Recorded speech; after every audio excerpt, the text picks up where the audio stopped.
Merci de suivre les programmes d'Africa 7. Bienvenue dans cet invité de la rédaction pour cette semaine du 6 avril 2014. Nous recevons les honorables députés Tierno Bokoum. Tierno Bokoum, bonjour. Bonjour Thomas. Vous êtes député du parti Réumi. Merci d'avoir accepté notre invitation. C'est moi qui vous remercie. Nous recevons également l'honorable député Cheikh Oumar Sy. Vous êtes député de Bestouniac. Merci d'avoir accepté notre invitation. Thomas. Merci beaucoup de nous avoir invités à votre plateau. Nous rentrons dans cet invité de la rédaction de cette semaine du 6 avril 2014 en parlant tout d'abord de ce qui se déroulera à l'Assemblée nationale dès le 7 avril, à savoir cette plénière consacrée au projet de code électoral. Justement, à propos du code électoral, Tierno Bokoum, ça nous incite d'abord à parler des préparatifs des élections locales en elles-mêmes. Comment est-ce que le parti Réumi compte aller à ces élections? Oui, effectivement, vous l'avez évoqué. Je voudrais d'abord saluer mon collègue, Cheikh Oumar Sy. Nous allons effectivement participer aux élections locales, mais vous avez parlé d'un élément extrêmement important, il s'agit du code électoral. Je pense que d'abord, si on fait la genèse de tout ça, il faut d'abord parler du code général des collectivités locales qui a été voté à l'Assemblée nationale. Ensuite, il y a le code électoral qui est déjà passé en commission, qui va passer en plénière. Mais la remarque qu'on a pu faire par rapport justement au vote de ces différents codes, c'est qu'il y a eu une stratégie de la part du gouvernement qui va dans le sens d'un forcing inacceptable. Et on l'a décrié et c'est regrettable. C'est regrettable parce que nous sommes au Sénégal dans une démocratie avancée. Nous avons comme richesse la paix sociale et la démocratie. Il n'y a pas eu de dialogue concernant le code général des collectivités locales. Députés que nous sommes, nous avons accueilli ce code en procédure d'urgence. Ça veut dire quoi? Ça veut dire que sur plusieurs pages avec plusieurs articles, on ne donne pas l'opportunité aux députés de voir article par article et de faire des propositions ou de faire des amendements. On termine cette phase, on arrive au code électoral. La même chose, à un moment donné, il y a eu des dysfonctionnements, il y a eu des problèmes sur des questions majeures. Le président de la République a voulu trancher pour être arbitre. Or, on ne peut pas être juge et partie. Le président de la République, qui est en même temps président de l'APR, a été représenté dans les discussions à travers ses plénipotentiaires. Donc, il était partie des discussions. Alors, en tranchant, il a tranché en faveur de son camp. C'est-à-dire qu'ils ont décidé de supprimer la liste de villes, ce qui est une absurdité. Parce qu'on ne peut pas considérer que la ville est une collectivité. Et l'article 102 de la Constitution dit clairement que les collectivités doivent être administrées par des élus. Et on se rend compte qu'ils ont préféré supprimer une liste de villes tout en maintenant un autre mode de scrutin pour le département. Certains nous disent, oui, la ville est fictive parce qu'il y a les différentes communes. Mais et le département, alors, dans ce cas? Donc c'est une collectivité. On n'a pas compris qu'on aille vers un recul démocratique. On n'a pas compris que dans une procédure électorale, qu'on puisse impliquer le système de décret. C'est-à-dire qu'on puisse permettre à un président de la République de créer des villes par décret, de faire la répartition des membres des conseils de ville par décret. Qu'est-ce que cela veut dire? Qu'est-ce que cela veut dire? On a l'impression qu'on permet à un président de la République de s'immiscer dans l'élection qui est l'apanage des populations. C'est aux populations de décider qui va être là, qui doit être là, qui ne doit pas être là. Donc il y a énormément de problèmes à ce niveau. Nous, ce qui nous intéresse, ce sont les populations. Et nous avons décidé d'aller aux élections. Mais qu'ils comprennent que ce n'est pas à travers ces méthodes qu'ils vont gagner les élections. Ce n'est pas à travers ces genres de pratiques qu'ils vont rester au pouvoir. Mais vous êtes convaincu de pouvoir les gagner les élections? Surtout à Thiès où il paraît que oui, vous êtes menacés. Non, nous ne sommes pas menacés nulle part.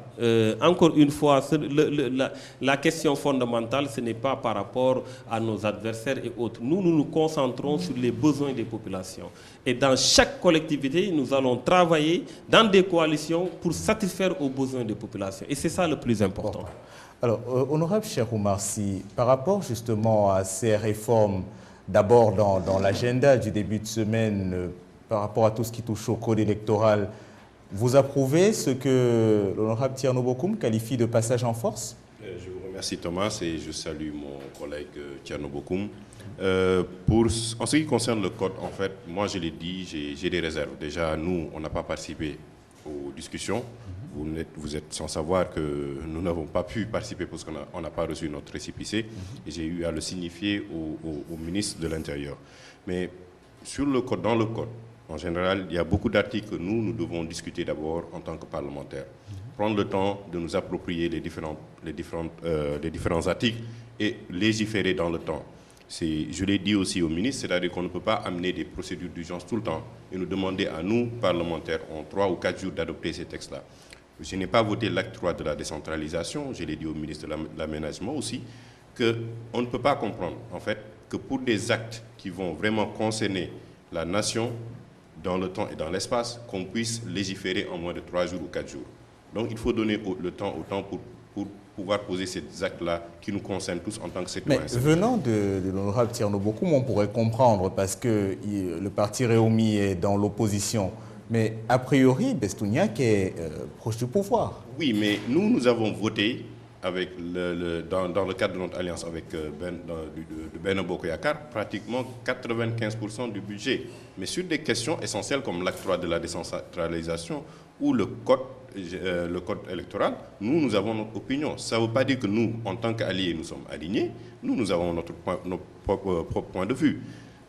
L'acte 3 de la décentralisation, pour moi, devait prendre un temps d'appropriation. On ne l'a pas fait.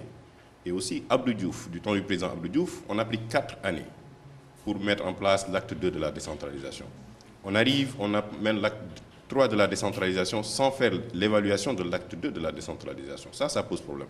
Maintenant, par rapport au code électoral, peut-être qu'il a des points de vue que l'honorable député a développés, mais particulièrement, moi j'étais intéressé plus pour la digestion même du code électoral par rapport aux citoyens lambda. Parce que nous, en tant que politique, on peut comprendre le concept, mais le danger aujourd'hui, si ça devient seulement un code qui est compris par les politiques et qu'il y ait des enjeux derrière de réélection ou de déstabilisation d'adversaires, ça devient problématique. Nous, en tant que parlementaires, nous devons légiférer dans le temps. Et moi, je me suis dit, où se retrouve le citoyen lambda dans ce code-là? Est-ce que c'est un code qui sera seulement approprié par les politiques que nous sommes, ou c'est pour... Parce que le risque aujourd'hui qu'on court, déjà, c'est anticonstitutionnel, l'article 202 est clair là-dessus, on ne peut pas désigner. On ne peut pas parler de désignation dans le code électoral. Ça veut dire qu'il y a, comme il l'a dit, il y a l'émission du pouvoir dans la gestion des collectivités locales. Maintenant, si on désigne des élus qui doivent représenter les citoyens, c'est problématique.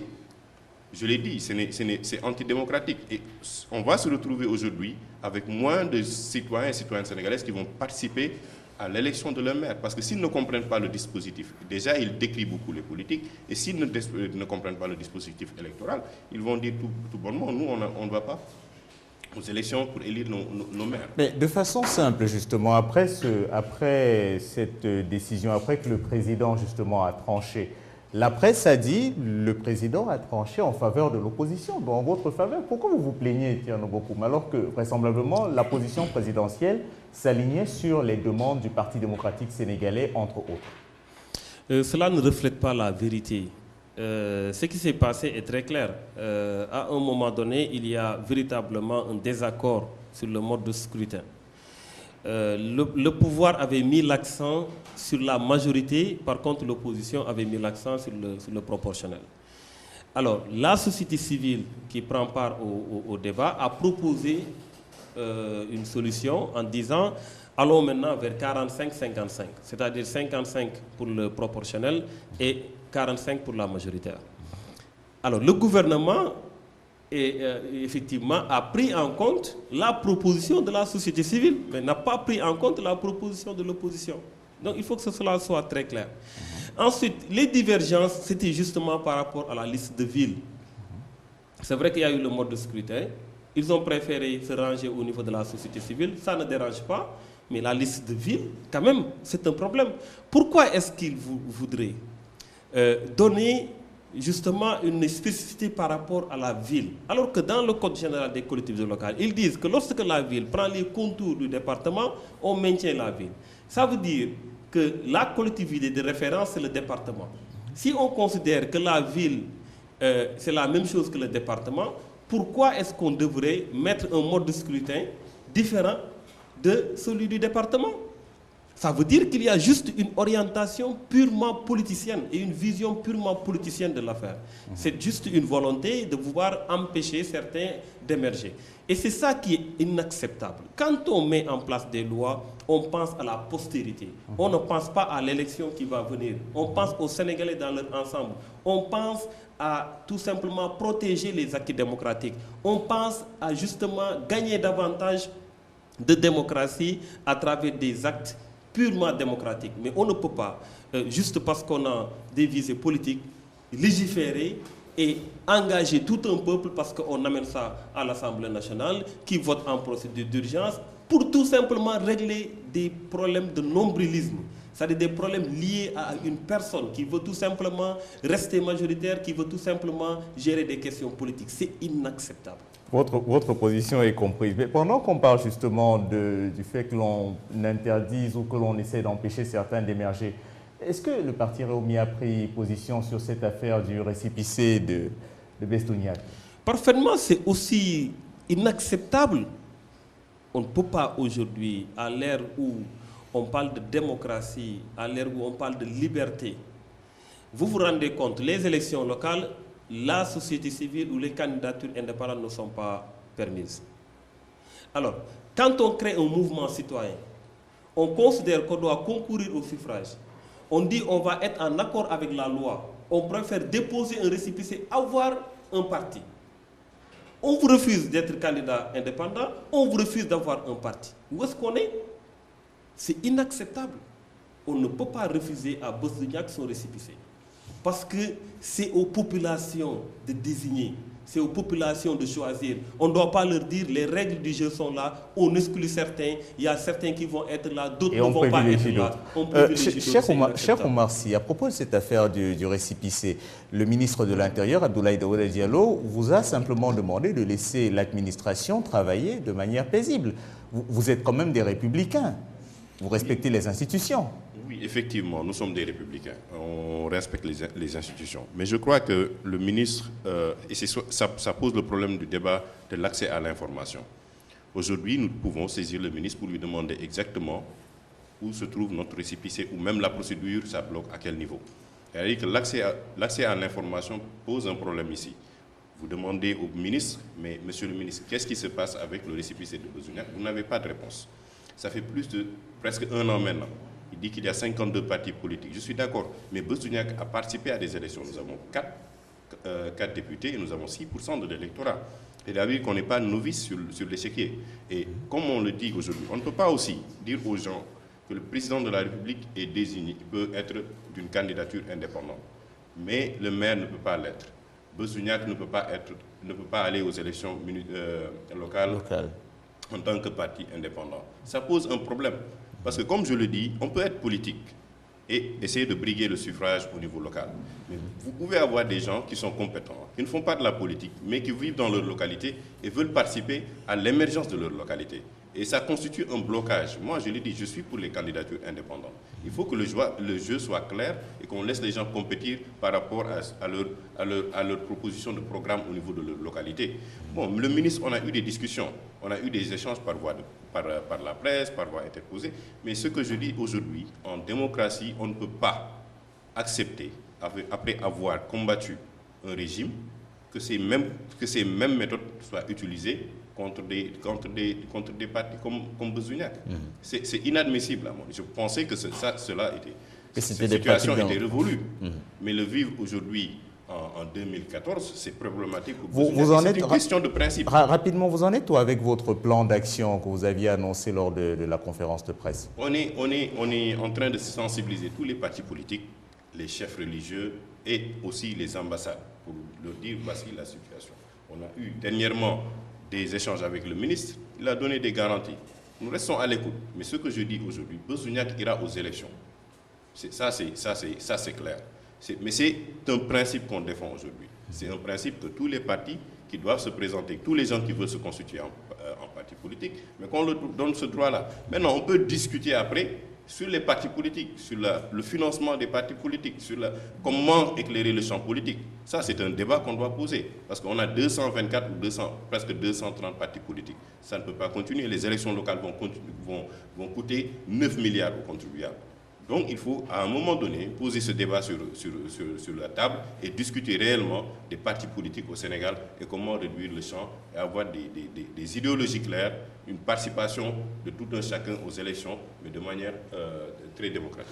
Nous avançons un tout petit peu dans cette émission pour parler de la question du code de la presse. Elle a particulièrement fait débat à l'hémicycle.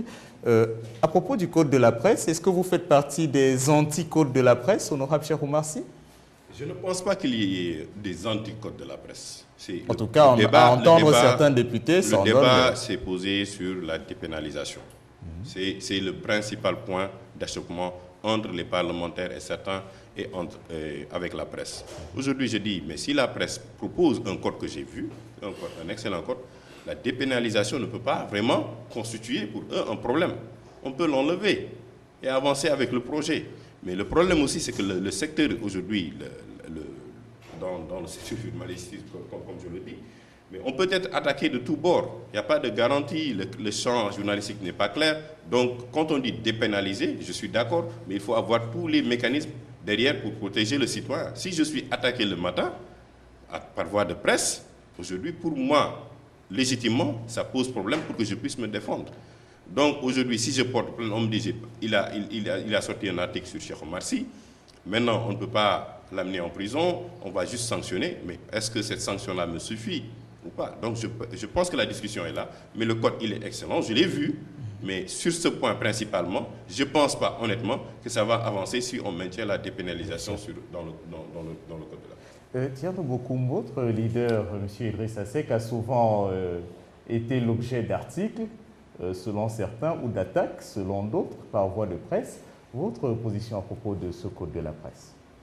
Oui, je pense que je suis dans cette même logique. Mais je voudrais juste préciser une chose sur les candidatures indépendantes, oui, en disant que sur le principe, nous, en tant que libéraux, je pense qu'il faut quand même permettre aux Sénégalais de choisir dans un tableau qui est marqué par une diversité. Il n'y a pas de souci par rapport à ça. Mais ce discours disant que ceux qui ne sont pas en politique sont plus crédibles que ceux qui sont dans les partis politiques, ce discours-là, il faut l'arrêter. Il faut l'arrêter. Quand on est dans un parti politique, c'est un autre jalon d'engagement que l'on pose. Nous avons tous, à un moment donné, été dans la société civile. Nous savons qu'on peut repérer les problèmes, qu'on peut en parler, mais on ne peut pas les résoudre. Donc il faut marquer un jalon pour aller justement dans les sphères politiques, avoir la possibilité d'être dans les sphères de décision et de pouvoir influer sur le vécu des populations. Donc c'est ce discours-là qui dérange. Il ne faut pas que ceux qui veulent avoir des candidatures indépendantes, etc., nous lancent ce discours-là en disant que les politiques ne sont pas crédibles, nous voulons, etc., etc. Nous avons d'ailleurs vu des gens qui ont quitté la société civile pour entrer dans la politique. Le résultat, c'est quoi? Ils ont parfois été pires que ce qu'ils ont trouvé sur place. Donc, des exemples? Non, je ne donne pas d'exemple. Donc, c'est ça, en fait, qu'il faut dire clairement. L'autre aspect par rapport au code de la presse, je suis entièrement d'accord avec l'honorable député Cheikh Oumar. Je pense que le code de la presse, c'est un ensemble. Il y a énormément de choses positives qu'il faut mettre en avant. Alors, ce n'est pas seulement parce qu'il y a ce problème de dépénalisation du code de la presse qu'on ne doit pas voter le code de la presse. Je pense qu'il faut sur cette question trouver une solution rapidement, mais organiser la presse. Organiser la presse parce que même les agents, justement les journalistes qui sont dans le secteur souhaitent que la presse soit organisée. Et vous l'avez dit tout à l'heure, ce n'est pas tout le monde qui attaque gratuitement, ce n'est pas tout le monde qui entre dans la calomnie, les accusations tout azimut, mais parfois certains acceptent d'être des mains armées contre des politiques ou contre des citoyens. Il ne faut pas que cela soit resté impuni. Il ne faut pas que l'on donne ce permis d'attaquer. Et vous savez, quand on touche à l'honorabilité d'une personne, ça peut même parfois pousser au suicide. les dangers de l'écrit et de la parole sont parfois beaucoup plus nocifs que l'utilisation de coups ou d'armes. Donc il faut nécessairement qu'on revienne sur tout ça. Et je pense que si certains ont fauté, qu'ils soient condamnés pour leur faute, mais il y en a d'autres qui veulent faire le travail tranquillement, qu'on leur permette de faire le travail tranquillement dans un environnement organisé. Et d'où l'intérêt de voter le code de la presse. Donc pour vous, vous êtes sur deux positions différentes là-dessus, mais simplement et rapidement avant de parler carrément de la célébration du 4 avril, est-ce que la loi, le fait de légiférer, l'acte de légiférer est le meilleur moyen de résoudre ce que vous qualifiez de problème? Parce que tout de même, il y a également une question un aspect relatif à la liberté d'expression, au pluralisme d'expression, dont en général c'est une chose qui est réclamée lorsque par exemple on se trouve en situation minoritaire, quand on est dans l'opposition, quand on est dans la société civile et qu'on a envie justement de s'exprimer dans l'espace public. Est-ce que légiférer est la solution? Non, la liberté d'expression est protégée. Est protégée d'abord par la charte fondamentale de notre pays qui est la Constitution, dans son préambule. La liberté d'expression est protégée dans les cours et tribunaux. Mais ce qui n'est pas protégé, c'est la calomnie, c'est la diffamation. Ça ne peut pas, ça ne doit pas être protégé. Ça ne doit pas être protégé. Parce que quand on porte tort à quelqu'un et qu'il y a les preuves qu'on a porté tort à quelqu'un, ça ne doit pas être resté impuni. C'est aussi simple que ça. C'est comme quelqu'un qui prend ton téléphone, qui part, ça ne doit pas être impuni. C'est comme quelqu'un qui t'accuse, même parfois sans être journaliste, si on accuse une personne de fait, mais la personne peut porter plainte. Pour diffamation. Donc on ne peut pas soustraire qui que ce soit, justement, dans cette obligation de rendre des comptes. De rendre compte, mais également, surtout, de se mettre au service de la justice. Et je pense que de ce point de vue, c'est clair. Maintenant, nous sommes pour la liberté d'expression. La liberté d'expression, c'est un acquis au Sénégal. Et il faut maintenir cet acquis-là. C'est pourquoi nous nous battons toujours pour que la liberté d'expression soit maintenue. Mais il faut quand même, pour chaque chose, mettre des barrières et qu'on ne permette pas à quelqu'un de profiter du fait qu'il ne sera jamais inquiété pour accepter, parce que d'habitude, ce n'est pas la personne elle-même, mais la personne accepte que quelqu'un d'autre soit derrière et lui donne des injonctions pour s'attaquer à des adversaires, etc. Ça, c'est inacceptable. Et je pense qu'il y a des journalistes crédibles qui aiment leur métier, qui veulent que les choses se passent bien, et eux-mêmes, ils ont intérêt à ce que la presse soit organisée, et nous devons voter le code de la presse pour ça. Mais quant à dire qu'il faut extirper des sanctions, ceux qui délibérément s'attaquent à des personnalités, je pense que c'est trop demandé. C'est noté. Oui, je suis tout à fait d'accord avec lui sur ce point-là, parce que la liberté d'expression est protégée. Mais le problème, c'est aujourd'hui comment protéger le citoyen lambda. Parce qu'en tant que journaliste, certains journalistes vous attaquent de manière assez sans preuve, et vous dites aujourd'hui qu'ils ne peuvent pas porter plainte, qu'on ne peut pas les emprisonner. C'est ça qui porte un peu. Et ça met le débat, c'est sur la responsabilité même dans le niveau journalistique. Comment les journalistes doivent traiter l'information. Des fois, vous lisez des articles, vous vous demandez où ils ont pris ces informations-là. Et ça pose même le problème de la crédibilité des journalistes. Parce que si vous faites un article sur quelqu'un et qu'il n'a jamais apporté un démenti, ça pose problème. Est-ce que vous avez essayé de recouper les informations ou non? Vous réveillez le matin, vous ouvrez un site et vous voyez votre nom là-dessus, l'article parle de vous, et vous n'avez jamais été contacté.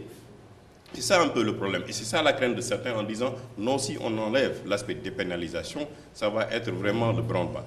Mais donc, il faut que la presse aussi dise aux gens, non, on ne va pas le faire, on va l'organiser à ce niveau-là. Oui. Donc, c'est un peu... Je reviendrai un peu sur un aspect que mon collègue a développé, sur les candidatures indépendantes. Oui. On n'a pas dit que, par exemple, les politiques, on jette le pauvre sur les politiques. Ce que je veux juste préciser, c'est quoi? On est dans un champ aujourd'hui où le citoyen peut faire la distinction, le choix. On peut entrer dans les instances politiques et faire un choix de briguer le suffrage des Sénégalais.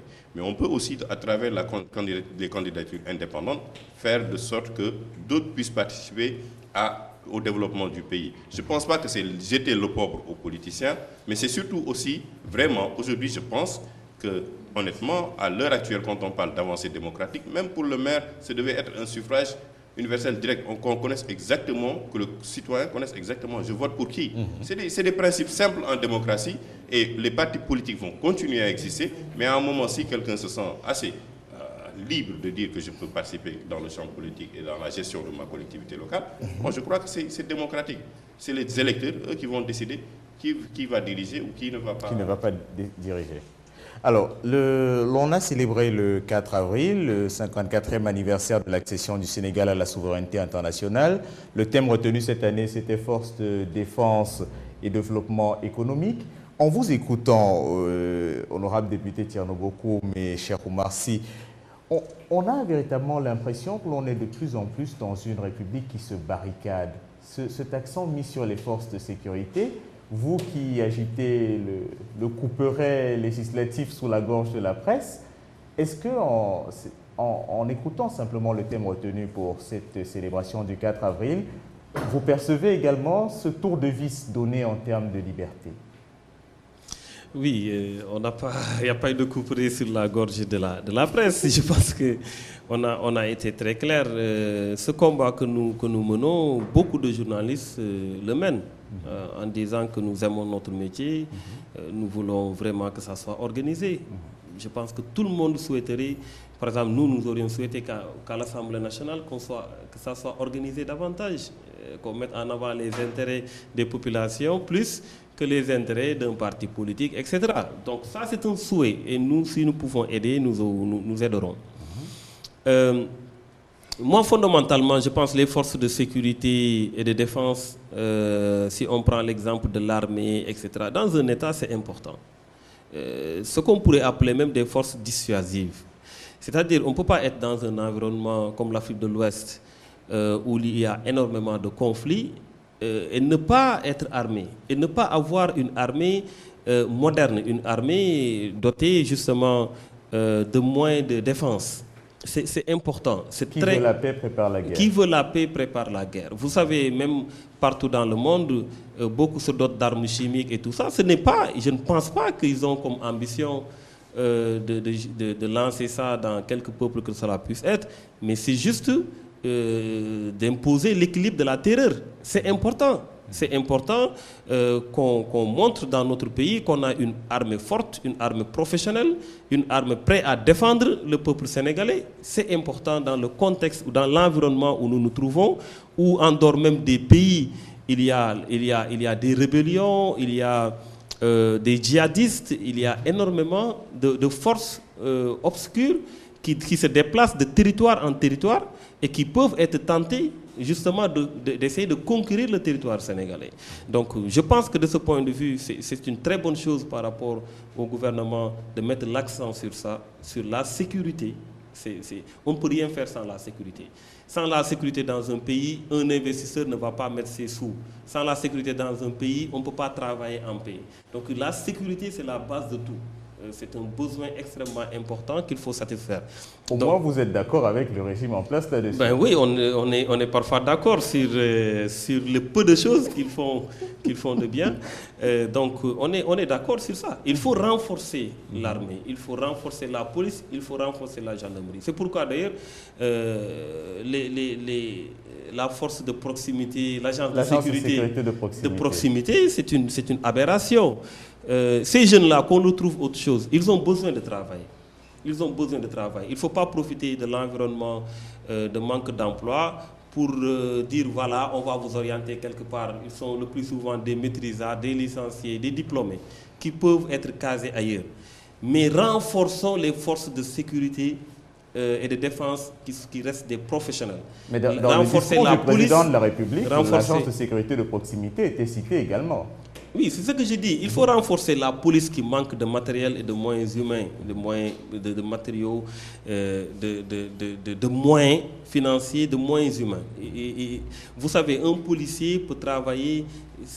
C'est un rythme interminable, infernal. On l'a vu avec des policiers qui m'ont interpellé en circulation. Il m'a dit, il est 21h, depuis 8h, je suis là. Vous vous rendez compte? Donc, qu'on augmente l'effectif, qu'on renforce la gendarmerie. Et au lieu de miser sur l'agence de sécurité de proximité. Non, c'est juste une approche politique et politicienne de la question. Cher Oumar Sy, bon, je pense que le leader de Bestouniac, Serigne Mansour Sy Djamil, a depuis fort longtemps tiré à boulet rouge, on peut le dire dans le jargon de la presse, sur cette agence. Donc forcément, vous ne la portez pas dans votre cœur et vous l'excluez de facto des forces de sécurité. On a posé ce débat-là très tôt. On a dit que ça, ce n'est pas vraiment renforcer la sécurité. Parce qu'on ne peut pas créer une agence parallèlement aux forces de sécurité. S'il faut renforcer les forces de sécurité, il faut recruter, former et avoir les mesures préventives nécessaires pour assurer la sécurité au niveau national et de notre territoire. Et donc l'agence, pour moi, est vraiment quelque chose, une aberration en quelque sorte, de dire à 10 000 jeunes, on va vous former, et 2 ans après, maintenant, vous ne pouvez pas intégrer la fonction publique, vous ne pouvez pas vous syndiquer, tout ça, mettre des conditions. Vraiment, dans 2 ans, nous serons dans une situation comme les vacataires. Vous allez avoir des gens qui vont commencer à faire la grève de la faim, dire qu'ils veulent intégrer l'administration et tout cela. Donc, même pour les autres pays, on a vu que les sécurités parallèles, les agents parallèles ont toujours créé des problèmes. Je ne veux pas citer de pays et demain je me retrouve encore dans la presse, mais pour l'essentiel, quand vous avez vu le cas de la Côte d'Ivoire, vous avez vu le cas de beaucoup de pays en Afrique, ou quand on a eu des forces parallèles, ça a créé des mais problèmes. à ce niveau, en ce qui concerne même les forces de sécurité, je pense que le président de la République a fait un bon choix. Parce que nous sommes dans une zone aujourd'hui, une zone de conflit. Il faut nous renforcer militairement et vraiment nous donner les moyens, doter de moyens de protéger notre pays. Il ne faut pas se voiler la face. Nous sommes dans un environnement très sensible. Nous avons à côté la Guinée qui vit des soubresauts. Il y a la drogue qui circule un peu en Afrique de l'Ouest. Tout ça, c'est des conditions qui peuvent ébranler notre économie et notre stabilité. Donc, mettre l'accent sur les forces de sécurité a été un bon choix. Un pays doit se protéger, avoir les moyens de se protéger. Ça fait partie aussi du développement. Si vous ne pouvez pas protéger vos citoyens, si vous ne pouvez pas protéger votre économie, vous êtes en état de faiblesse. Bon, les investisseurs et vous êtes vont pas venir. vulnérable. Donc, le choix est un choix pertinent. Mais à propos de cette agence de sécurité de proximité, vous lui volez dans les pulpes, mais en fait, ce qui est souvent expliqué par les membres de l'agence de sécurité de proximité, c'est que des précédents existent. Les volontaires de la mairie de Dakar, ils sont visibles dans les artères, ils aident les passants à traverser, place de l'Indépendance, ils sont utiles. Les membres de l'agence de sécurité de proximité, certains seront déployés dans les stades par exemple, pour éviter les scènes de violence qui quelquefois d'ailleurs ont coûté cher au Sénégal lors de compétitions internationales. Est-ce qu'au moins pour ça, cette agence n'est pas nécessaire? Oui, mais on peut le faire à travers des recrutements. Ce qu'ils disent, les 10 000 là, on peut les intégrer à travers un recrutement dans l'armée, dans les polices, dans les forces de sécurité. Ça ne pose pas de problème. Ils peuvent le faire à travers un renforcement. Maintenant, pour la création d'emplois, c'est différent. Parce que quand vous créez des emplois aussi, vous voulez de la valeur ajoutée. Aujourd'hui, moi je l'ai dit, quand vous pouvez prendre ces jeunes-là, vous les disperser dans les régions. On a 14 régions, ce serait à peu près 750 jeunes dans les 14 régions. Vous les mettez dans des conditions de travail selon les zones spécificités des zones. Si c'est des zones agricoles, pisciculture et tout d'autres. Quand ils vont apprendre ces métiers-là, les former pendant 2 ans, leur donner un emploi et les accompagner à travers la BN2, par exemple, ils peuvent devenir des acteurs de développement. Ils ne se limitent pas à avoir 50 000 par mois, ils créent des emplois, ils accompagnent l'économie, mais ils créent aussi une valeur ajoutée pour avoir une assiette fiscale plus large. Mais avec cette agence-là aujourd'hui, vous n'avez pas d'assiette fiscale. Paradoxalement, vous allez essayer de trouver des ressources de 5 à 6 milliards pour pouvoir payer ces jeunes-là. Alors que eux, dans d'autres conditions, on peut en faire des agents de développement et ajouter dans l'assiette fiscale. Thierno Bokoum, pour vous, le fait que les membres de cette agence puissent être déployés et au quotidien être utiles, une fois de plus en reprenant ce parallèle fait avec les volontaires, le fait qu'ils puissent être utiles en sécurisant certains sites, en apportant une contribution en fait à la sécurité de proximité dans les quartiers, pour vous, ça également, ce n'est pas pertinent? Non, on ne dit pas qu'ils sont inutiles. On ne peut pas les payer à ne rien faire. Mais ce qu'ils peuvent faire, ce qu'ils font, la police le faisait déjà. Et la police est très professionnelle. La police, la gendarmerie, l'armée. Ils pouvaient effectivement renforcer l'effectif de la police. On a toujours vu la police régler la circulation, aider des gens à traverser. Ça a toujours été le rôle de la police. Pourquoi ne pas renforcer ces effectifs? on a eu de la satisfaction dans leur mission. Toujours eu de la satisfaction. On n'a pas besoin qu'ils soient en concurrence, entre guillemets, avec une autre force. Ça n'a pas de sens. Si on veut trouver des emplois, mais il y a énormément d'autres secteurs qu'il faut explorer. C'est ça le mérite, justement. Ce n'est pas de leur dire on va vous faire des entraînements pour que vous puissiez faire quelque chose que d'autres font déjà. Ça, c'est trop simpliste. Il faut justement leur permettre de pouvoir éclore leur talent dans les domaines qu'ils avaient déjà choisis. Quand quelqu'un a sa maîtrise en économie, mais il a perdu du temps à faire de l'économie, énormément de temps. Il a mis du temps pour ça. On risque de lui faire perdre du temps en le recyclant dans la sécurité. En le recyclant dans la société. Alors, ça n'a pas de plus-value. L'agence de sécurité de proximité, c'est l'un des projets chers au président de la République, Macky Sall. Puisqu'on parle de la célébration justement de la fête de l'indépendance, pour vous, depuis l'accession du président Macky Sall à la magistrature suprême, les évolutions du Sénégal, globalement, vous peindriez en... Oui, on a beaucoup stagné, on n'a pas beaucoup évolué. Vous savez, très franchement, moi j'ai toujours dit qu'il faut quand même qu'on ait des débats sereins sur la question, qu'on mette de côté les propagandes, les déclarations à n'en plus finir. C'est quoi la réalité du terrain? Qu'est-ce qu'il en est exactement du point de vue économique, du point de vue agricole, dans tous les secteurs? Qu'est-ce qui a bougé? Je précise d'abord que c'est parfois très réducteur comme bilan de lister ce que tout le monde est capable de faire. C'est-à-dire, quand vous êtes un État, on vous donne un budget annuel qui vient des cotisations des Sénégalais à travers des taxes, qui viennent des cotisations des entreprises à travers les impôts, qui viennent des cotisations des uns et des autres. C'est une manne financière. On ne peut pas avoir une manne financière pendant toute une année et ne rien réaliser. Si vous faites une école, vous faites un lycée, vous faites un truc, mais c'est normal. Qu'est-ce qu'on demande à un chef de l'État dans ce contexte actuel? Qui le savait d'ailleurs, parce que quand le chef de l'État a mis en place le plan le Yoonu Yokkute, le Yoonu Yokkute, c'était la voie de l'émergence, la voie du développement.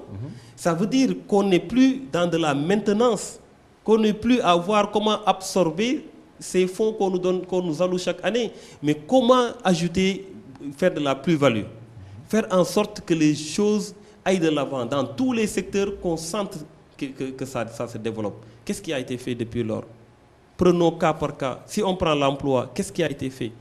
On nous parle de 10 000... Il y a quand même eu déjà... On en parlait, l'agence de sécurité de proximité. Non, mais attendez, non, franchement, parce que c'est ça... Il faut bien commencer par quelque chose. Non, attendez, non. Je vous dis qu'ils ont été très précis dans le Yoonu Yokkute.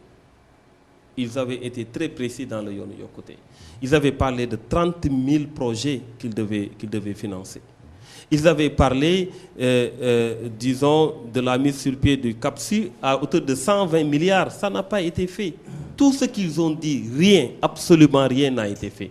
D'ailleurs, qu'est-ce qui explique qu'ils changent complètement de programme pour entrer dans le plan Sénégal émergent? C'est parce qu'il n'y a pas eu de résultats. S'il y avait des résultats, il allait continuer. En tout cas, c'est votre perception. Nous reviendrons à vous le temps de prendre le bilan, justement, 2 ans du pouvoir du président Macky Sall. Honorable député Cheikh Oumar Sy, pour vous, globalement positif, globalement négatif ou un peu des deux? Oui, je dis par rapport aux emplois. Peut-être qu'eux, ils considèrent que l'agence de sécurité est une création d'emplois. Le ministre de la fonction publique a parlé de création de 60 000 emplois. Mais vous savez, créer des emplois, il y a en même temps une nouvelle demande. C'est-à-dire que vous avez d'autres qui viennent sur le marché pour demander à être recrutés quelque part ou trouver de l'emploi. Donc, paradoxalement, ce n'est pas la création qui pose problème. Ça pose problème en fait. Mais quelles sont les conditions qu'on va mettre sur place? Quelles seront les conditions pour l'émergence de ces jeunes-là et trouver de l'emploi? C'est-à-dire, aujourd'hui, la politique économique et sociale qu'on va mener dans ce pays pour permettre à ces jeunes-là de pouvoir trouver de l'emploi et éclore leur innovation et tout cela. Et c'est ce que je disais tout à l'heure. On pose des actes actuellement. Le président est en train de poser des actes. Tirer un bilan, c'est trop tôt. Je l'ai rappelé tout à l'heure, Abdoulaye Wade, pendant 4 ans, il était en train de chercher les moyens de financer ces durant son deuxième mandat qu'on a vu les réalisations. Vous avez l'autoroute à péage, vous avez les centres de conférences, vous avez le grand théâtre, et tout ça, c'était après 2007, ce n'était pas avant. Maintenant, je parle de surtout l'engagement par rapport aux ruptures. On a parlé de bonne gouvernance. Est-ce que là, on pose des actes de bonne gouvernance par rapport à ce qu'on fait aujourd'hui au niveau de l'Assemblée nationale? On peut se poser des questions par rapport à cela. On a mis en place l'OFNAC, mais il y a la transhumance. C'est-à-dire qu'il y a des paradoxes. On ne peut pas dire aujourd'hui, on veut aller vers l'émergence, on veut aller vers la transparence et revenir poser des actes qui vont aussi remettre en question votre démarche. Ok. Donc, pour vous, il y a un mouvement. Avant de parler de la question de la transparence, de l'OFNAC, entre autres, évoquons le plan Sénégal émergent. Ce plan Sénégal émergent, quel regard vous jetez dessus, Thierno Bocoum? Oui, vous savez, moi tout d'abord, je voudrais vraiment, sur pas mal de questions, qu'on revienne sur les déclarations et sur les promesses. J'ai ici devant moi ce qui concerne le Yoonu Yokkouté. J'ai le document du Yoonu Yokkouté. Et je vous lis juste sur les 500 000 emplois ce qu'ils avaient dit. Dispositif de création de 500 000 emplois sur la durée du mandat par la mise en place d'un programme d'appui au montage de projets et d'accompagnement des jeunes entrepreneurs à travers le fonds de garantie et d'investissement prioritaire. En moins, 30 000 projets seront financés chaque année. C'est pourquoi quand on me dit que 2 ans c'est tôt pour faire un bilan, ça me pose problème. Parce qu'ils ont chiffré par rapport à chaque année, 30 000 projets en moyenne chaque année. Il n'y a pas un projet, il n'y a pas de projet financé.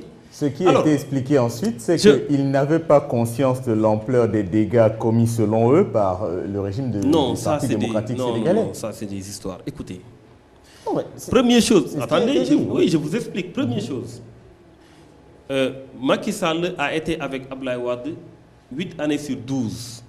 Oui, mais bien après, il y a une rupture totale. Non, 8 années sur 12. Donc il sait bien ce qui se passait. Deuxième chose, si aujourd'hui vous voulez connaître les indicateurs économiques du Sénégal, n'allez pas loin, allez sur Internet. Les informations dans un pays donné sont sur Internet, que ce soit les informations sur le plan économique, sur le plan social, partout. On connaît le déficit budgétaire du Sénégal, allez sur Internet, vous l'aurez. Vous avez tous les indicateurs sur Internet. Qu'ils ne viennent pas nous dire ça.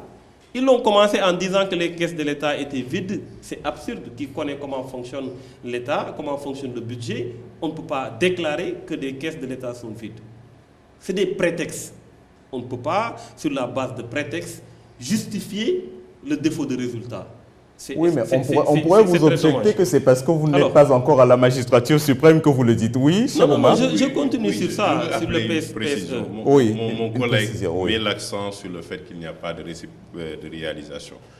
Je rappelle, que tous les politiciens, à un moment donné, quand ils s'engagent dans l'élection présidentielle, font des promesses. Monsieur Idrissa Seck aussi. Font des promesses. Moi, je pars sur des bases vraiment simples. Obama a fait des promesses lors de sa campagne électorale en 2004-2008.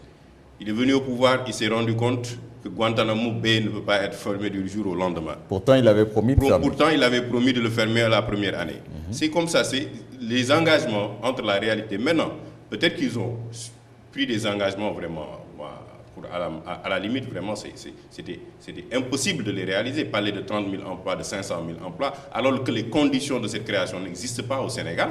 Moi, je l'ai déprôné. Pour développer le Sénégal aujourd'hui, vous avez besoin d'infrastructures ferroviaires. Ce n'est pas possible que vous développez le Sénégal sans les infrastructures ferroviaires. Il faut créer une économie interne et aller vers une émergence sous-régionale pour pouvoir conquérir les marchés internationaux. Ça demande du temps. On ne peut pas faire ça du jour au lendemain. Il n'y a pas de développement accéléré. Ça n'existe pas. Il faut mettre les jalons, les poser. Maintenant, créer les conditions de réalisation de ces jalons-là. Même le plan Sénégal émergent. Oui, ils ont eu une manne financière. 3 700 et quelques milliards. Ce sont des engagements. Je pars voir un banquier, je lui dis, je veux construire une maison, j'ai 300 mètres carrés. Oui, il me dit, d'accord, il n'y a pas de problème, je vais te donner 150 millions. C'est un engagement. Je sors, je cours, je reviens, il y a trop de bruit, oui, j'ai 150. Et je reviens le lendemain, il me pose des questions de taux d'intérêt, de paiement, de durée. Mais sur le plan émergent, du Sénégal émergent, c'est ça qui pose problème. On a des engagements, on le prend au nom du contribuable sénégalais, mais on ne connaît pas exactement les engagements qui ont été pris avec quel bailleur, les durées de paiement et comment aujourd'hui les Sénégalais, même la jeunesse de demain, va payer ce plan Sénégal émergent-là. C'est très important. Mais il fallait bien commencer par quelque chose. Oui, on aura tiré beaucoup. Oui, je poursuis en disant qu'on ne leur demande pas de faire des miracles. Je pense qu'à l'aune même de leurs promesses, on se rend compte que ils sont complètement passés à côté. Mais si on ignore les promesses, sur le terrain, concrètement, qu'est-ce qui s'est passé? Si aujourd'hui, le président de la République, dans son discours, se met à louer justement le plan Sénégal émergent, c'est parce qu'ils n'ont pas de bilan. Parce que le plan Sénégal émergent, normalement, ça doit commencer en 2014. Mais ils sont là depuis 2 ans. Ils nous ont parlé du Yonou Yokote. Et si les Sénégalais se rappellent, à un moment donné, le Yonou Yokote, on nous parlait tellement du Yonou Yokote qu'on pensait vraiment que c'était le programme miracle. Mais c'est le président de la République lui-même qui dit que le Yonou Yokote ne nous permet pas de faire des bons qualitatifs. Alors qu'il a été élu pour nous permettre de faire des bons qualitatifs. Alors qu'il nous a promis de faire des bons qualitatifs en disant la voie du développement. On en tient beaucoup. Non, Êtes-vous propriétaire ou locataire? Ça veut dire quoi ça? Votre résidence, en tout cas à Dakar, est-ce que vous êtes propriétaire ou locataire? Non, je ne réponds pas à cette question. C'est privé. Parce que si vous êtes locataire, il y a eu la baisse sur le prix du loyer. Oui, mais laissez-moi terminer un peu. Vous ne pouvez pas nier en tout cas que c'est une avancée et que c'est un moyen également d'augmenter le revenu. Oui. Les Sénégalais, c'est des Sénégalais. Oui, vous savez, ça... Il y a donc une vision. Oui, vous avez... Même si vous ne voulez pas le dire. Oui, ça se contient. Ça, on ne retrouve pas au niveau du Yonou Yokote, mais ce n'est pas le plus important. Je termine juste parce que je ne veux pas être diverti, je reviendrai sur ça. Pour dire donc qu'ils n'ont pas une orientation économique claire. Aujourd'hui, on nous parle du plan Sénégal émergent. Cheikh Omar a bien raison, il ne s'agit que de promesses. Aujourd'hui, on mobilise tous les espoirs sur un plan qui, pour l'instant, ne peut être considéré qu'un plan qui a été tout simplement confectionné sur la base de promesses. C'est-à-dire, aujourd'hui, on n'a pas encore de résultats en termes d'entrée de fonds. Il n'y en a pas. Et le gap financier qu'il y avait pour le secteur privé de 1111 milliards, jusqu'à maintenant, le secteur privé international ne s'est pas manifesté pour ça. Le gap qu'il y a pour 985 milliards pour l'État, jusqu'à maintenant, ils ne peuvent pas nous dire où est-ce qu'ils vont trouver ces 985 milliards, parce que nous sommes déficitaires. Nous avons un budget déficitaire. Nous avons un déficit fiscal qui va crescendo. Au premier trimestre de 2013, c'est 33 milliards. Au deuxième trimestre de 2013, c'est 77 milliards, ainsi de suite. Où est-ce que l'État va trouver ces fonds-là? Finalement, c'est tout simplement de la propagande. Une manière de dire, nous sommes sur la bonne voie, d'ici 2035, tout en sachant qu'ils ne seront pas là, une manière de maintenir l'espoir. D'ailleurs, mon collègue Cheikh Omar a parlé de réalisation, et malheureusement, il met juste l'accent sur les infrastructures. Mais ce n'est pas ça seulement les réalisations. D'ailleurs, c'est ça qui est visible. C'est pourquoi ils ont dit partout qu'ils vont mettre en avant l'agriculture. Mais dans le plan Sénégal émergent, ce sont les infrastructures qui prennent le dessus avec près de 29-22%. Ensuite, l'énergie et après l'agriculture. Pourquoi? Parce qu'ils veulent mettre l'accent sur la visibilité. En disant, vous avez vu, on a construit ça, on a construit ça. Oui, mais et à ils une ne mettent certaine pas en époque, avant. M. Idrissa Seck a mis en avant également plusieurs chantiers, dont ceux de Thiès. Je n'ai pas compris. Je dis, à une époque, les réalisations, les infrastructures ont également été mises en avant par plusieurs responsables politiques, dont M. Seck. La Constitution dit la politique de la nation est déterminée par le président de la République. M. Idrissa Seck n'a jamais été président de la République. Il faut le signaler d'abord.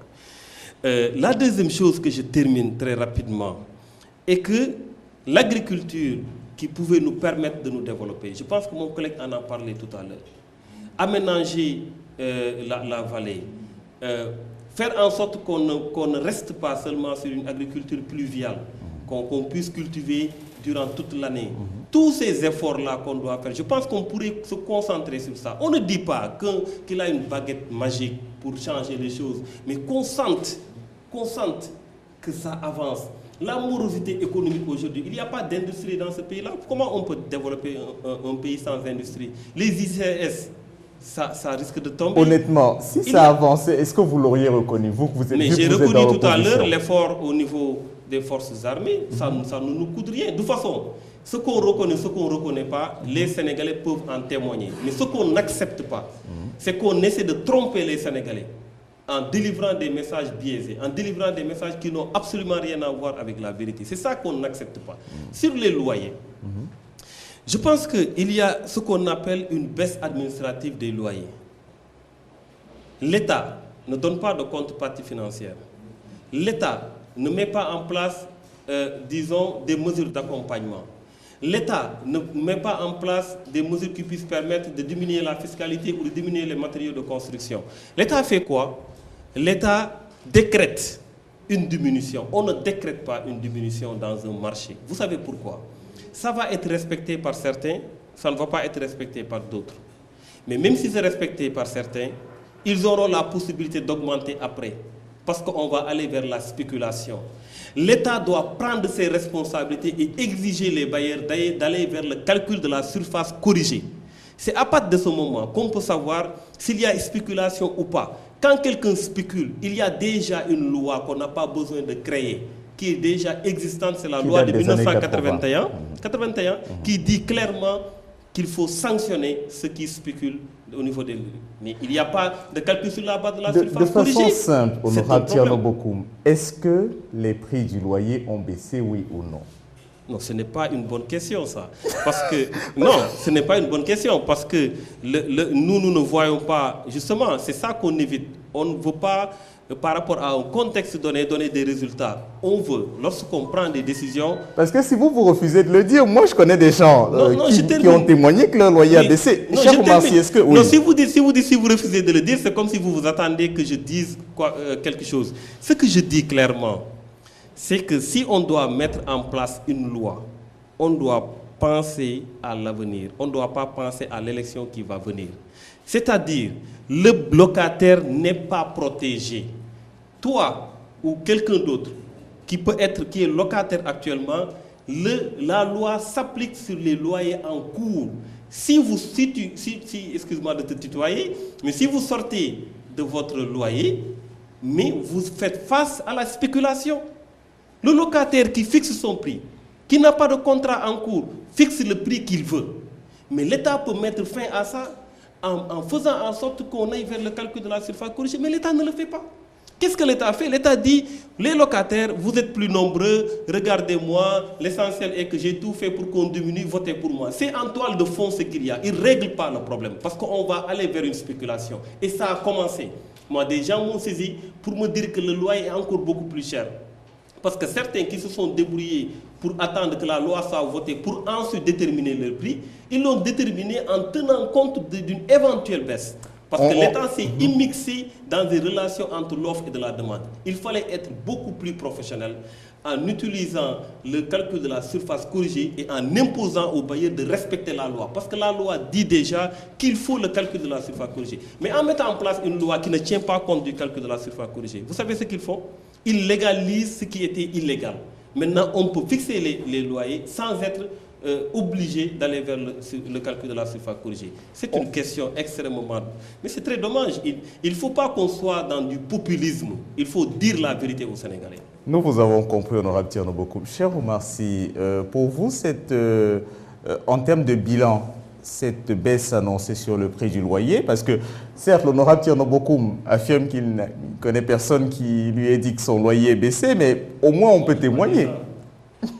Non, je n'ai pas dit ça. Je dis que c'est une mesure qui entre en jeu pour les loyers en cours. Mais après, ils vont être confrontés aux mêmes difficultés et même pire. Ça veut dire qu'on ne règle pas le problème. Voilà. Nous vous avons compris. Alors, honorable Cheikh Oumar Sy, pour vous, cette baisse annoncée sur le prix du loyer, baisse effective et gain pour les populations ou purement et simplement de la poudre aux yeux avec des ambitions politiciennes derrière? Oui, sur cette question précise, vous pouvez avoir des résultats immédiats. Par exemple, ils ont baissé les loyers.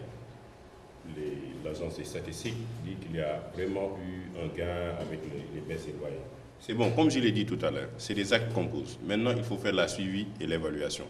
Y a-t-il des litiges entre le propriétaire et le locataire? Il en existe. Est-ce que c'est une bonne loi? Moi, je reste perplexe. Parce que Pourquoi? je trouve... Bon, parce que je trouve que ce problème-là pouvait être réglé sans que l'État lui-même s'immisce carrément entre le propriétaire et le locataire. Il fallait juste mettre en avant des règles du jeu où le locataire et le propriétaire peuvent se retrouver. Mais au-delà du loyer, moi je parle toujours en termes de perspective. On peut baisser les loyers, c'est bon. On va avoir des litiges entre le locataire. On va essayer de trouver des moyens et des mécanismes de régler ça. Mais moi, fondamentalement, je parle en termes de valeur ajoutée. Le plus important pour moi, c'était au moins d'avoir intégré les surfaces commerciaux dans... Surface corrigée. Non, je ne parle pas de surface. C'est-à-dire que maintenant, si je suis dans le business. Oui. Je veux Ah, usage okay. commercial. Maintenant, si je veux venir compétir au Sénégal et amener mon industrie, si je vis en France, la première condition que je regarde, c'est par exemple, ça coûte combien pour moi au Sénégal d'avoir une surface commerciale. Je regarde en Côte d'Ivoire. Au Sénégal, on me dit que 750 000 ou 1 million. Je pars pour la même surface en Côte d'Ivoire où je retrouve que c'est à 500 000 ou à 450 000. Les conditions de compétition déjà sont là pour que l'investisseur aille en Côte d'Ivoire. Si les surfaces sont chères, et je trouve que les surfaces commerciales sont chères au Sénégal, on ne peut pas attirer les investisseurs, mais plus encore, on ne peut pas créer de l'emploi. Donc, paradoxalement, même si on baisse les loyers, est-ce qu'on a vraiment ajouté quelque chose de concret sur le marché pour créer des emplois? Donc, il fallait voir la loi de manière plus globale et plus économique aussi. Bon, maintenant, on peut débattre. Moi, je ne peux pas débattre vraiment dans le fond tant qu'on n'a pas fait le suivi et l'évaluation de la loi. Est-ce qu'effectivement, elle est pertinente? Dans le temps, on va voir. Est-ce qu'elle n'est pas pertinente? Bon, c'est aussi quelque chose qu'on peut... Mais c'est des actes. C'est des actes. Et je remercie mon collègue, parce que c'est la famille libérale aussi. C'est eux c'est Macky, c'est lui, il est à bourrer aujourd'hui sur Macky. Mais c'est la gestion libérale. Mais aujourd'hui, il n'est pas libéral. Vous venez de dire qu'il depuis 2004 jusqu'à 2012, il était sous Wade. Bon, c'est la grande famille libérale.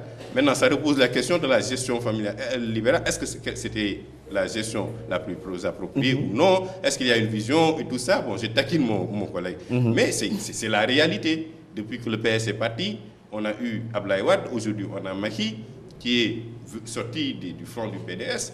Donc, ça remet en cause, est-ce que cette vision-là est la plus appropriée pour le développement? Il n'est plus comptable de la gestion de Macky. Ils sont dans Je suis comptable, mais je précise qu'aujourd'hui, en entendant mon collègue parler, parce que vous l'avez dit, il a dit que, par exemple, le monsieur Idrissa Seck n'est pas président de la République. Mais à un moment donné, il a fait partie de la gestion. Les infrastructures, je trouve que c'était très bien une bonne idée à Thiès. Je me suis rendu compte, moi, honnêtement, en tant que parlementaire, que Thiès est le cœur du développement du Sénégal. On ne peut pas développer aujourd'hui le Sénégal sans passer par Thiès. C'est un vivier économique intéressant et central pour le développement du Sénégal. Donc les infrastructures sont importantes. Maintenant, le domaine agricole, il faut l'organiser à travers des petites et moyennes entreprises. C'est dommage que Suneor s'est retrouvé dans cette situation-là parce qu'il n'y avait pas de petites et moyennes entreprises assez solides pour reprendre la Suneor et recapitaliser et accompagner les agriculteurs au niveau de l'arachide et diversifier même l'agriculture. Il n'y a pas de processus en fait dans notre agriculture pour créer les conditions d'un développement durable. Aujourd'hui, je prends toujours le B.A.B.A. Vous prenez McDonald's, ils vous disent, vous venez vous acheter un McDo, mais ça prend un processus de 5 heures du matin où l'oignon, on sait à telle heure ça a été transporté, et tout est un processus. On n'a pas de processus de développement. On parle comme ça en généralité, on a de bonnes intentions, mais en termes d'actes réels, personne n'a réfléchi exactement sur les détails du processus de développement d'un pays pour que le Sénégal émerge. Parlons un tout petit peu de... Forcément, il y a le rapporteur Nobokoum qui veut réagir par rapport au pic sur la question libérale. Non, je ne vais pas réagir, mais juste peut-être préciser... non, je ne vais pas réagir, je vous promets. Alors, juste préciser que c'est quand même absurde parfois quand on parle de gains en ce qui concerne le problème des loyers. Vraiment, moi, je me pose des questions. Comment on peut parler de gains dans des échanges entre Sénégalais? C'est un problème. C'est un problème. Attendez, j'arrive. Thomas ici devait payer 20 000. Oui. S'il paye 13 000 ou 17 000, Oui. il y a un gain, il y a plus d'argent dans sa poche. Et il retire ces 17 000 de qui? D'un Sénégalais. Donc d'autres Sénégalais ont perdu. C'est absurde. C'est-à-dire, moi, il y a des discours qui me dérangent. Aujourd'hui, vous allez à la Médina, il y a des familles qui sortent de leur chambre, qui libèrent 2, 3 chambres, qui se mettent dans d'autres chambres pour avoir de quoi subvenir à leurs besoins. Mais ces familles-là vont perdre. Ces familles-là n'ont pas le droit de louer leur chambre et avoir des sous pour acheter du riz, pour acheter de quoi vivre. Non, écoutez, donc franchement, pour vous, tous les propriétaires ne sont pas riches. C'est ça. Il faut analyser les choses en termes de Sénégalais. Nous sommes tous des Sénégalais. Il ne faut pas déshabiller l'un pour habiller l'autre. Parce que justement, ils sont dans des logiques politiciennes. C'est pourquoi on dit la masse se trouve là, il n'y a pas qui, etc. Je préfère. C'est ça, c'est la logique politicienne. Parce qu'un locataire peut demain se retrouver bailleur, un bailleur peut demain se retrouver locataire. Nous sommes entre Sénégalais. Il faut des lois justes.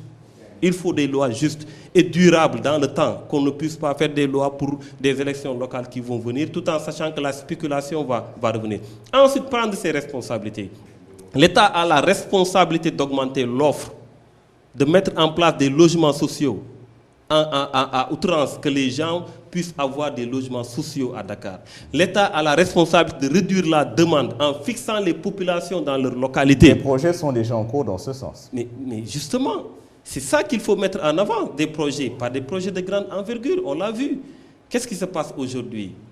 Qu'est-ce qui se passe aujourd'hui?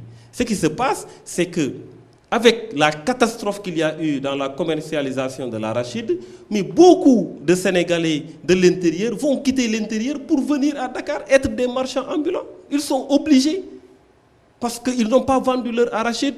C'est ça la responsabilité de l'État. Évoquons enfin la traque des biens présumés mal acquis et l'évolution un tout petit peu de ce que certains qualifient de feuilleton. Durant cette semaine du 6 avril, on a noté que le prévenu Karim Wade refuse désormais de répondre à ses juges, adoptant en cela la stratégie du président Hissène Habré.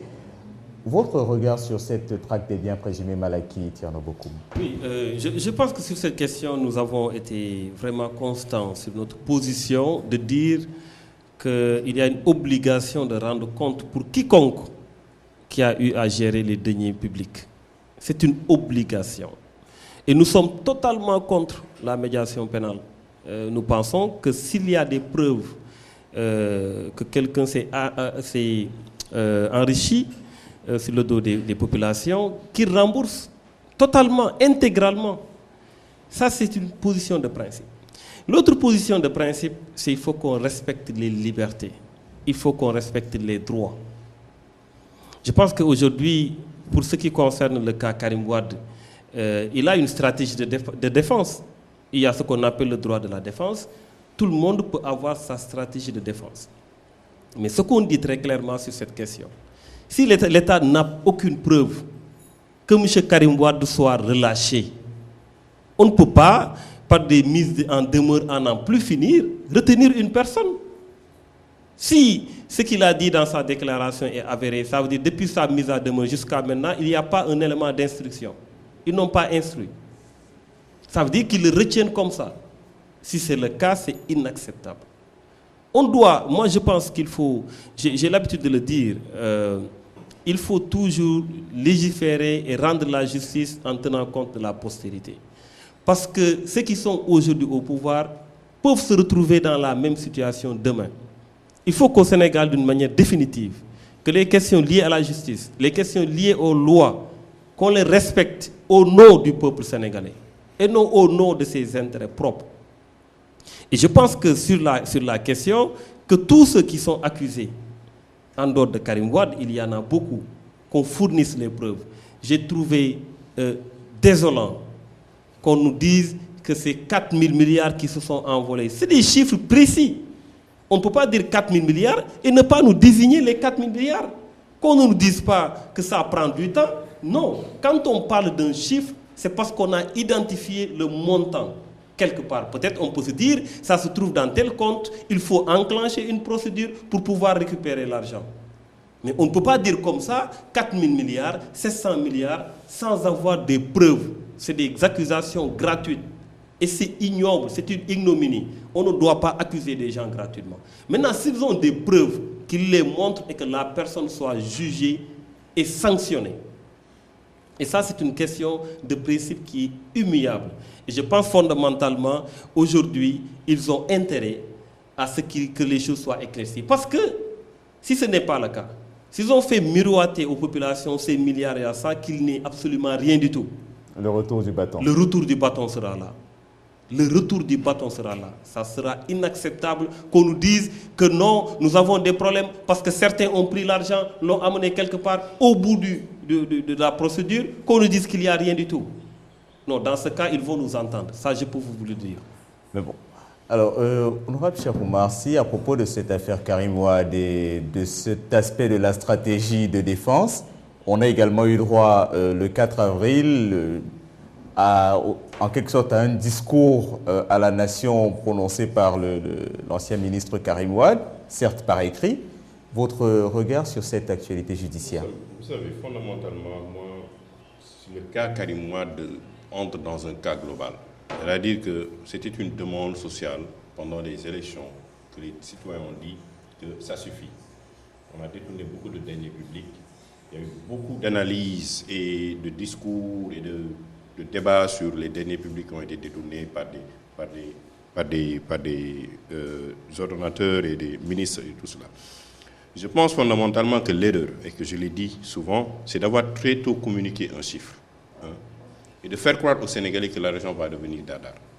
On a vu dans d'autres pays, ça a pris 10 ans, 20 ans. Quand quelqu'un détourne, on connaît que le système aujourd'hui financier est tellement complexe pour que si vous voulez recouvrir votre argent, ce sera problématique. Ça, c'est un. Mais je trouvais aussi qu'il ne fallait pas prendre des sommes aussi colossales pour dire, voilà, ils ont détourné 600 ou 700 milliards. Regardez le cas de Jacques Chirac, regardez le cas de Sarkozy. On les accuse pourquoi? Et pour moi, quand un gestionnaire même détourne 500 000 francs de deniers publics, doit être jugé. Ce n'est pas parce qu'il c'est 1 milliard. Si quelqu'un aujourd'hui a géré des fonds et qu'on se rend compte que 500 000 ont manqué, mais il faut le juger.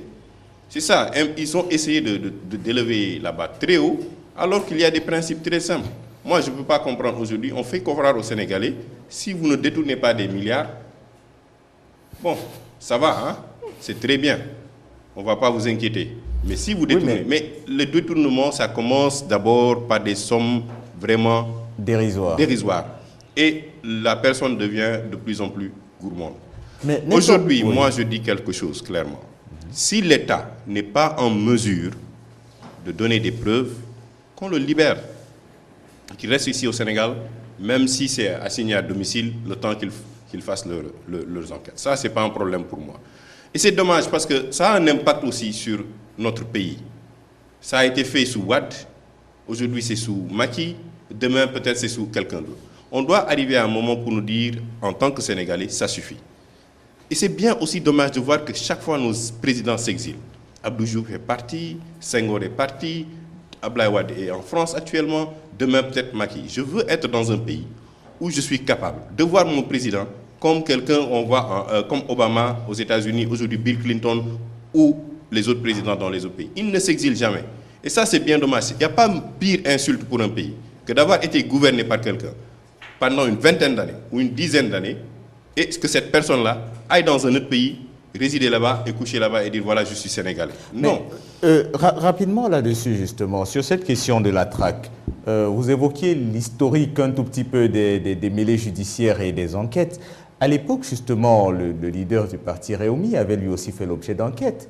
À l'époque, M. Seck affirmait que jusqu'à l'extinction du soleil, on ne prouverait pas qu'il ait commis une faute de gestion. Finalement, l'histoire judiciaire lui a donné raison. Au fond, lorsqu'on n'a rien à se reprocher, est-ce nécessaire de s'agiter? C'est ce que je dis. On a eu cette période trouble où on a accusé, ou à tort, ou à raison, M. Idrissa Seck. L'histoire lui a donné raison, on l'a libéré.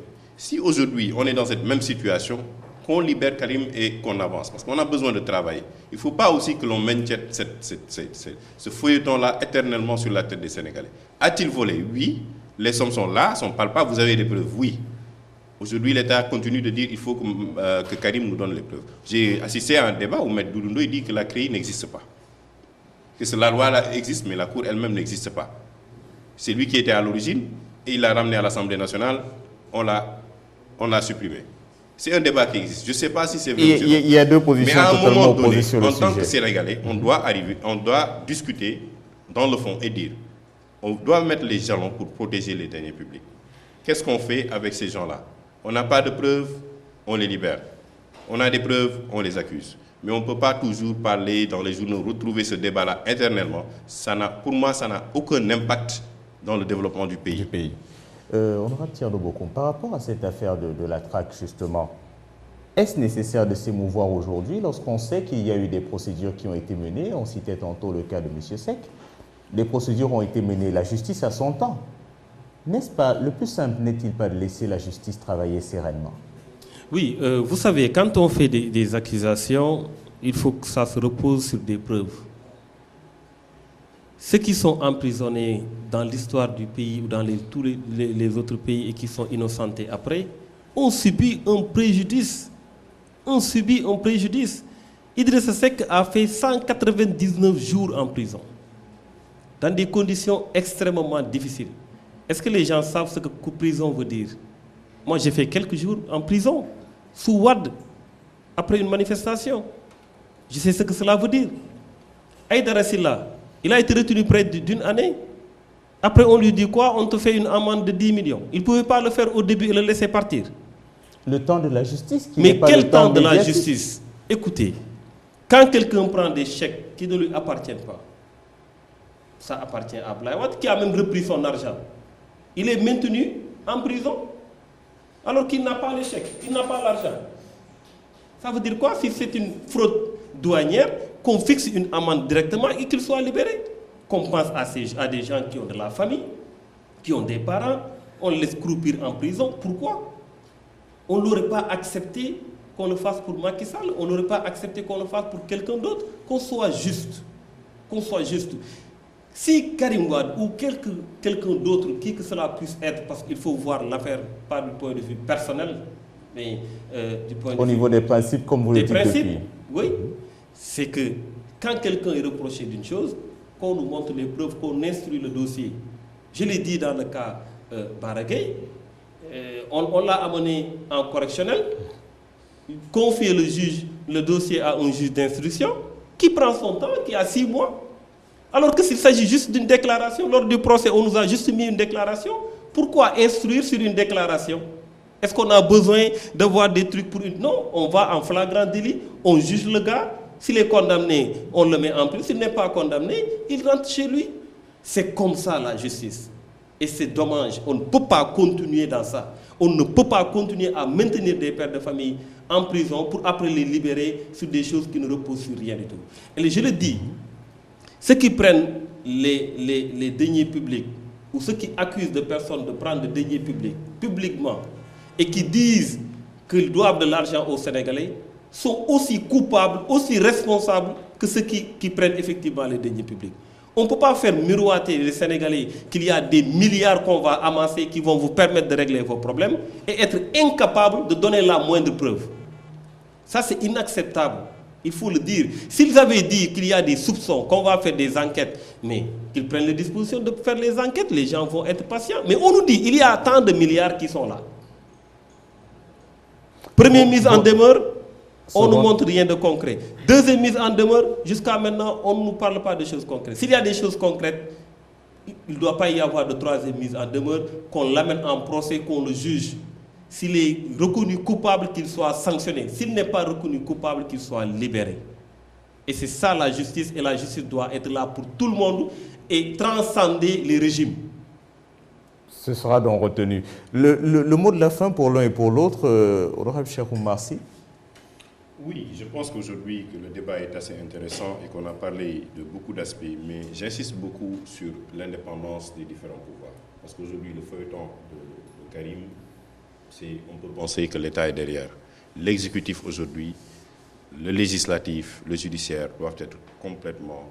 On s'est battu pour ça, on s'est battu pour protéger notre constitution, on doit renforcer les acquis démocratiques. Et je pense que pour renforcer les acquis démocratiques, il faut que l'exécutif joue son rôle, le législatif joue son rôle et le judiciaire joue son rôle, de manière très indépendante. Et c'est ça qui nous porte préjudice depuis les indépendances. C'est vraiment l'héritage de Dia et Senghor qui nous suit jusqu'à présent.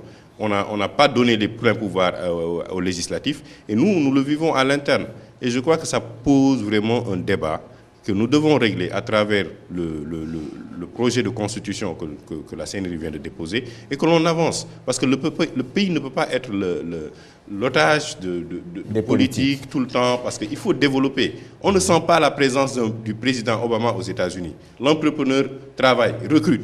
Aujourd'hui, partout où vous vous rendez, un événement, le plus simple, même la lutte, le nom du président est là-bas. Inauguration simple, le nom du président. On ne peut pas fonctionner. C'est pas l'État. Si l'État est omniprésent dans notre vie, on ne peut pas être des entrepreneurs. Il faut qu'on se libère.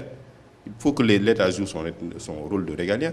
Il faut que la justice puisse protéger nos droits. Et il faut que l'on avance à travers des lois qu'on va légiférer dans le temps et pour le bien des Sénégalais. De façon impersonnelle. On l'aura compris, sans le dire, vous soulevez à nouveau la question du récipicé de Bestouni. Non, le récipicé, sans le dire. Le récipicé, je pense qu'on l'a déjà, parce qu'on est légitimement dans l'Assemblée nationale.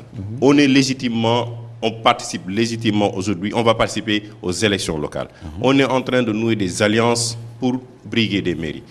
Bon, le récipicé, ça fait 7 mois, on a fait toutes les études possibles et le ministre continue de dire qu'il est en train de s'assurer des garanties pour nous donner notre récipicé. De l'autre côté, vous demandez à Karim de prouver des garanties. C'est paradoxal. Bon, vous attendez. Alors, votre dernier mot, Nourhat Thierno Bokoum?